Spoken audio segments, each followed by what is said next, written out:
सर्व मंगल मांगल्ये शिवे सर्वार्थ साधिके शरण्ये त्र्यंबके गौरी नारायणी नमोस्तुते। श्री स्वामी समर्थ। स्वागत आहे तुमचं माझ्या शाहू विजे चॅनलवरती। 29 ऑक्टोबर 2024 रोजी आहे धनत्रयोदशी आणि या दिवशी यमदीप दान सुद्धा करायचे आहे। धनत्रयोदशीच्या दिवशी धन्वंतरी देवतेच्या पूजेला जेवढे महत्त्व आहे, दिवे लावण्याला जेवढे महत्त्व आहे, तेवढेच महत्त्व यमदीप दान करण्याला सुद्धा आहे। आणि यापूर्वी तुम्ही कधीच यमदीप दान केले नसेल तरी सुद्धा या वर्षीपासून आपल्या कुटुंबियांसाठी, आपल्या कुटुंबियांच्या संरक्षणासाठी तसेच अपमृत्यू टाळण्यासाठी या दिवशी आवर्जून तुम्ही यमदीप दान करा। कारण पद्मपुराणात सुद्धा सांगितले आहे की कार्तिक कृष्ण पक्षातील त्रयोदशीला यमराजासाठी घराबाहेर दिवा लावावा। यामुळे दुर्दम्य मृत्यूचा नाश होतो, अकाल मृत्यूचा नाश होतो। त्यामुळे आपण या धनत्रयोदशीच्या दिवशी यमदीपदान हे केले पाहिजे। तुम्हाला जर तुमच्या घराच्या बाहेर यमदीप ठेवण्यासाठी जागा नसेल तर घरामध्ये आपण यमदीप कुठे ठेवू शकतो? तेल वापरावं की तूप वापरावं? तसेच दिवा जो आहे तो किती मुखी करावा? म्हणजे एकमुखी असावा की चारमुखी की तीनमुखी करावा? याशिवाय या दिव्यामध्ये किती वाती असाव्यात? एक वात लावावी की दोन वाती लावाव्यात? कोणत्या वेळेमध्ये हा दिवा आहे तो आपल्याला लावायचा आहे? त्याचबरोबर दिवा कोणता वापरायचा? म्हणजे कणकेचा वापरायचा की मातीची पणती वापरायची? तसेच दुसऱ्या दिवशी याचं विसर्जन कसं करायचं आहे? आणि हे यमदीप दान करत असताना कोणता मंत्र म्हणायचा आहे? अशी संपूर्ण माहिती तुम्हाला आजच्या या व्हिडिओमध्ये देणार आहे। त्यामुळे व्हिडिओ जराही स्किप न करता पूर्ण पहा। तर संपूर्ण वर्षातील एक दिवस असा असतो ज्या दिवशी यमदेवाची पूजा केली जाते। तो दिवस म्हणजे धनत्रयोदशीचा दिवस। या दिवशी यमाला एक दिवा दान केला जातो। दिवाळीच्या दुसऱ्या दिवशी म्हणजे धनत्रयोदशी या दिवशी यमदीपम दान करण्याला खूप जास्त महत्त्व आहे। अकाली मृत्यूची भीती नाहीशी करण्यासाठी या दिवशी आवर्जून यमदीप दान करा। हे यमदीप दान जे आहे ते संध्याकाळी करण्याची पद्धत आहे। संध्याकाळी म्हणजे बरेच जण काय करतात की 6 ते 8 या वेळेमध्ये यमदीप दान करतात। पण या दिवशी यमदीप कधी लावायचा? तर जेव्हा तुमच्या घरातील सगळी मंडळी, घरातील सगळे लोक घरामध्ये असतील, सर्वजण ऑफिसमधून घरी आलेले असतील, तर त्याच्यानंतर आपल्याला हे यमदीप जो आहे तो लावायचा आहे। जेणेकरून की हा दिवा लावल्यावर घराच्या बाहेर कोणी जाणार नाही। कारण हा यमाचा दिवा जो असतो तो आपल्याला आपल्या उंबरठ्या बाहेर लावायचा असतो। घराबाहेर म्हणजे आपल्या दरवाजाच्या बाहेर हा दिवा लावायचा। आता कोणत्या दिशेला दिवा लावायचा? तर दक्षिण दिशेला हा दिवा लावायचा असतो। त्याची ज्योत ही दक्षिण दिशेला असली पाहिजे। हा दिवा दरवाजाच्या बाहेरच का लावला जातो? कारण आपला उंबरठा जो असतो तो एक लक्ष्मण रेषेसारखा असतो। हा उंबरठा ओलांडल्याशिवाय घरामध्ये येता येत नाही। त्यामुळे जेवढ्या नकारात्मक गोष्टी असतील तर त्या उंबरठ्याच्या बाहेर राहाव्यात आणि सकारात्मक गोष्टींसकट घरात प्रवेश करावा। यासाठी घराच्या प्रवेशद्वारावर उंबरठा असतो। वाईट गोष्टींना किंवा नेगेटिव्ह गोष्टींना दारावरच थोपवून ठेवण्याची ताकद या उंबरठ्यामध्ये असते असे म्हटले जाते। आणि यमाला आपल्याला बाहेरच थोपवून ठेवायचा आहे। यासाठी आपण हा दिवा घराच्या दरवाजाबाहेर किंवा उंबरठ्या बाहेर लावायचा आहे। तर हा दिवा घरातील सर्व मंडळी घरामध्ये आल्यानंतर 8 नंतर 9 नंतर येत असतील, अगदी 10 नंतरही तुम्ही हा दिवा लावू शकता। फक्त रात्रीचे 12 वाजण्याच्या अगोदर हा दिवा आपण लावायचा आहे। हा दिवा रात्री 12-12:30 पर्यंत जळत राहिला पाहिजे. दिव्याची ज्योत विझली नाही पाहिजे. तुम्ही कणकेचा दिवा बनवत असाल तर गव्हाचे पीठ घ्यायचं, त्यामध्ये थोडीशी हळद टाकायची आहे आणि ती कणिक घट्ट मळून घ्यायची आहे. त्याचा तुम्ही एकमुखी दिवा बनवायचा आहे. तुमच्याकडे जर 4मुखी किंवा 2मुखी दिवा लावण्याची पद्धत असेल तर तुम्ही तसेही लावू शकता, पण शक्यतो एकमुखी दिवा घेऊन तो दक्षिणेकडे त्याची ज्योत प्रज्वलित झाली पाहिजे अशा पद्धतीने तो दिवा दरवाजा बाहेर लावण्याची प्रथा आहे. कारण दक्षिण दिशा ही यमाची दिशा मानली जाते. यमाचा दिवा का लावला जातो याची एक छोटीशी कथा आहे. ती अशी की चित्रसेन नावाचा एक राजा होता. तो एकदा आपल्या सैनिकांच्या बरोबर शिकारीच्या शोधासाठी जंगलात गेला होता.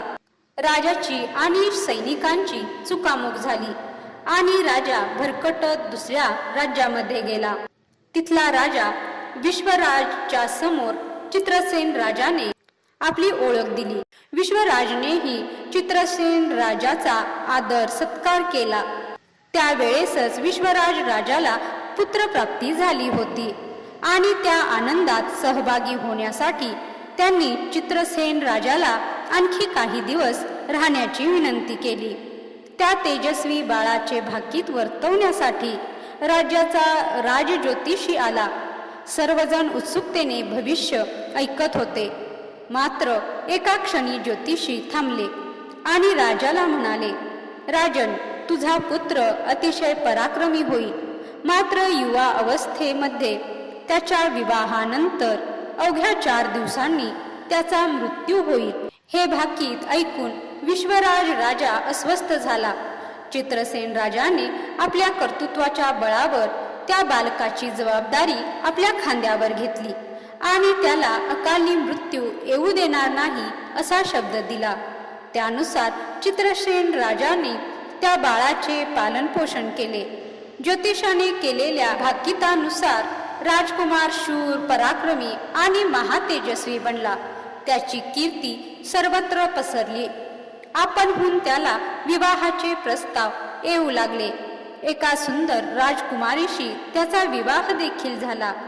सर्वजण आनंदात असताना चित्रसेन राजाला त्या राजज्योतिषाने केलेली भविष्यवाणी आठवली. त्याने कडेकोट बंदोबस्त केला. विवाहाच्या 4थ्या दिवशी यमदूत राजकुमाराला यमसदनासाठी नेण्यासाठी आले, परंतु हा लक्ष्मीनारायणासारखा जोडा पाहून ते देखील हरकून गेले. त्या राजकुमाराला अभय द्यावे असा विचार यमदूतांच्या मनात आला आणि यमराजांनाही बाब कळणार नाही याची त्यांनी खबरदारी घेतली. परंतु यमराज यांना ही बातमी कळाली आणि त्यांनी यमदूतांना बोलावून घेतले आणि त्यांच्याकडून ही गोष्ट घडली आहे का हे वदवून घेतले आणि असे काही घडले आहे का ते खरे सांगण्यास सांगितले आणि जर खरे बोलला तर तुम्हाला शिक्षा देणार नाही असे यमराज म्हणाले. त्यामुळे खरी काय गोष्ट आहे ती सांगितली. यमराज स्वतः राजकुमारांचा जीव घेण्यासाठी राज्यामध्ये गेले, पण तिथे ते जोडपे पाहून, त्यांचा संसार पाहून यमराजांचेही हृदय द्रवले. यमराज म्हणाले, आपण सर्वजण आपापले कर्तव्य करत असतो. मृत्यू अटळ आहे, तो कोणीच टाळू शकत नाही. पण जो कोणी कार्तिक कृष्ण त्रयोदशीला धन्वंतरीची पूजा झाल्यानंतर आत्मज्योतीच्या संरक्षणार्थ मला दीपदान करेल त्याला अकाली मृत्यू येणार नाही. आता ह्या कथेतील सत्य असत्यता हा भाग वेगळा जरी असला आणि ही गोष्ट खरी की खोटी हे पडताळण्यापेक्षा श्रद्धेने या धनत्रयोदशीच्या दिवशी एक दिवा जो आहे तो सर्वांनी यमराजासाठी लावला तर आपल्या घरातील सर्व कुटुंबियांच्या दीर्घायुष्यासाठी, अपमृत्यू टाळण्यासाठी लावत आहोत असा दिलासा तरी आपल्याला मिळून जातो. तर हा दिवा कणकेचा असू दे किंवा मातीची पंती जर घेतली तर आपल्या घराच्या मुख्य दरवाजाच्या बाहेरच हा दिवा लावायचा आहे. तो घराच्या आतमध्ये अजिबात लावायचा नाही. दिव्यामध्ये तुम्ही जे देवासाठी तेल वापरतात तेच वापरायचे आहे. यासाठी कोणतेही वेगळे तेल वापरावे का असं काही नाही. शक्यतो दिवा 12 वाजेपर्यंत तरी तेवत राहावा यासाठी दिवा तेवढा मोठा आणि भरपूर तेल घालून ठेवावा. आता आपल्यातील बरेच म्हणतील आमच्याकडे 2 मुखी 3 मुखी किंवा 4 मुखी दिवा लावला जातो. तर तुमच्याकडे जशी पद्धत आहे त्या पद्धतीने तुम्ही लावू शकता. पण यमदीपदान हे यमासाठी करायचे आहे आणि त्यासाठी शक्यतो एकमुखीच दिवा घ्यायचा आहे आणि तो दक्षिणेकडेच लावायचा आहे. त्याची ज्योत दक्षिणेकडेच असली पाहिजे. ज्यावेळी आपल्या घरामध्ये एखादा सण साजरा केला जातो, उदाहरणार्थ दिवाळी असेल, दसरा असेल, त्यावेळी आपण आपले घर उजळून जावे यासाठी आपण सर्व दिशांना दिवा लावत असतो. पण हे यमदीपदान आहे आणि यमराजांना प्रार्थना करण्यासाठी आपण दिवा लावत आहोत. तर हा दक्षिण दिशेलाच फक्त लावायचा आहे. दुसरी गोष्ट अशी की हा दिवा लावल्यानंतर घराच्या बाहेर आपल्या घरातील कोणतीही व्यक्ती जाणार नाही याची काळजी घ्यायची आहे. एकदा तुम्ही दिवा बाहेर लावल्यानंतर तो सतत तेवत आहे का, विझला तर नाही ना, हे बघत राहायचे नाही. एकदा दिवा लावला आहे तर पुन्हा त्याकडे बघायचे नाही. दिवा लावत असताना दिव्याखाली तुम्ही खाऊचे पान किंवा पिंपळाचे पान ठेवू शकता. दिव्याला आसन देऊ शकता. जर कोणतेही पान नसेल तर एका प्लेटमध्ये थोडेसे तांदूळ घालून त्यावरती दिवा तुम्ही ठेवायचा आहे आणि हा दिवा ठेवल्यानंतर, दिवा प्रज्वलित केल्यानंतर तुम्ही एक मंत्र म्हणायचा आहे किंवा प्रार्थना करायची आहे. या मंत्राला दीपदान मंत्र असे म्हटले जाते. तो पुढील प्रमाणे: मृत्युना दंडपाशाभ्याम कालेन शामयासह त्रयोदशां दीपदानात सूर्यजहा प्रियताम मम.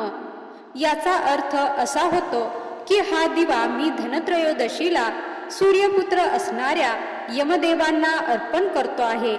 त्यांनी मला व माझ्या कुटुंबियांना मृत्यूच्या तावडीतून अभय द्यावे आणि माझ्या कुटुंबियांचा अकाल मृत्यूपासून संरक्षण करावे अशी प्रार्थनाही मराठीमधून तुम्ही करू शकता. तुम्हाला मंत्र म्हणता येत नसेल तर तुम्ही यामध्ये फक्त प्रार्थना करायची की त्यांनी तुमच्या कुटुंबातील सर्वांचे अकाल मृत्यूपासून संरक्षण करावे. यासाठी हा दिवा अर्पण करत आहे आणि त्यानंतर दिवा तिथेच ठेवून घरामध्ये सर्वांनी थांबायचे आहे. आता हा दिवा दुसऱ्या दिवशी मातीमध्ये दाबून टाकायचा आहे किंवा पाण्यामध्ये विसर्जित करायचा आहे. हा दिवा चुकूनही तुम्ही घरामध्ये आणायचा नाही. तसेच तुम्ही हा दिवा एखाद्या झाडाखाली बाहेर तसाच ठेवून देऊ शकता. मातीची पंती वापरली असेल तर ती पुन्हा धुवून वगैरे वापरायला घ्यायची नाही, ती तिथेच ठेवून द्यायची. या दिव्याचा वापर पुन्हा करायचा नाही. तर तुम्हाला यमदीपदानाबद्दल संपूर्ण माहिती कळाली असेल अशी आशा करते. तुम्हाला आजचा व्हिडिओ आवडला असेल तर व्हिडिओला लाईक करा, शेअर करा. असेच माहितीपूर्ण व्हिडिओ पाहण्यासाठी माझ्या चॅनलला सबस्क्राईब करा. व्हिडिओ शेवटपर्यंत पाहिल्याबद्दल धन्यवाद. जय श्री स्वामी समर्थ.